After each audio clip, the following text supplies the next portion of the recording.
As far as the pad application, where I've gone to use these very liberally is in my anterior hip patients. Oftentimes there will be a region near the incision, near the apex of the incision where the skin might touch, and anterior hip surgeons would know that that's a very high-risk situation for soft tissue breakdown, potentially infection, potentially leading to a deep implant infection. And if you can avoid that with one simple step with the management of your incision, that's not only great for the patient, but it's great for you. I've had great success with these in the soft tissue management of these very high-risk patients in that setting in particular. We've used these pads very liberally as well with oftentimes revision knee situations. You can even utilize these in the deep soft tissues as well. I've had success with this.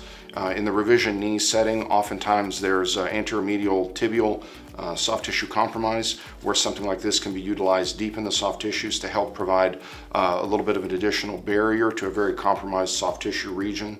And I've had great success with that as well. And I like to think I've even had a few people who I've helped avoid requiring a muscle flap for coverage in a revision knee setting. So we've used both of these very liberally and had excellent success surrounding really complicated patients. Where I've had probably the most experience with this and success with this is in for example, a valgus knee, which has a very compromised anteromedial soft tissue, or a revision knee, where that area has been opened up many times and the soft tissue will be very tenuous. I've applied this in support of my soft tissue repair in the primary as well as revision setting. And fortunately, none of those patients have gone on to require any additional operations in the form of muscle flap reconstruction for coverage. Generally, we like to think that these will be completely resorbed within about a month to 6 weeks. As far as what to do in the deep soft tissue layers, I make that decision based on what the local environment is and what the area is that I'm trying to support. So for example, in that anterior medial soft tissue, very oftentimes you'll have a very robust subcutaneous layer which can be used to help bolster and support the pad itself over the anterior medial deeper soft tissues. And in that setting, I wouldn't suture them in. But this is fairly robust and can accept, say, a number 1 vicryl suture. It's not as robust as, say, a tendon might be, and so just with a little bit of delicacy, these very easily can be sewn into regions to help support soft tissues. The use of these also in the amputation patients have provided a lot of excellent soft tissue support.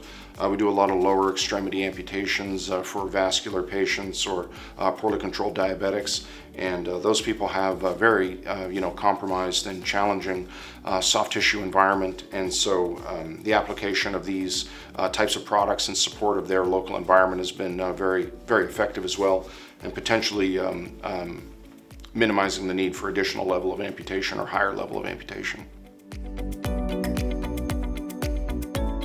With the application directly on the incisions, we've even used them oftentimes with wound vacs in conjunction with that. And the only thing to be prepared for there is that as they continue to wick moisture and resorb even on the surface, patients oftentimes will come back to the office at the 10-day, 2-week mark, and all that can be left would be a little bit of just a sort of a grayish brownish material as this continues to be resorbed into the incision, which just sloughs off just like you might expect with epithelial layer of tissue. And nothing that is required, no additional wound care, no additional management from the surgeon or the staff in your office.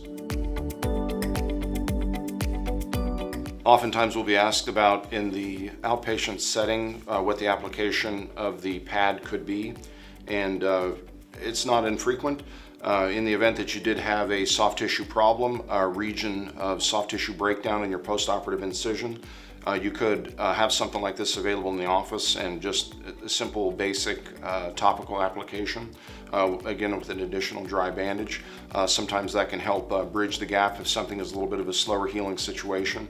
We've had some success with that. In the event that you had a chronic for example, diabetic foot ulcer or something like that. These types of things can be applied as well with the hopes of enhancing the environment, potentially antimicrobial properties, and potentially driving the nature of the healing toward the direction that you're trying to achieve in one of these chronic settings.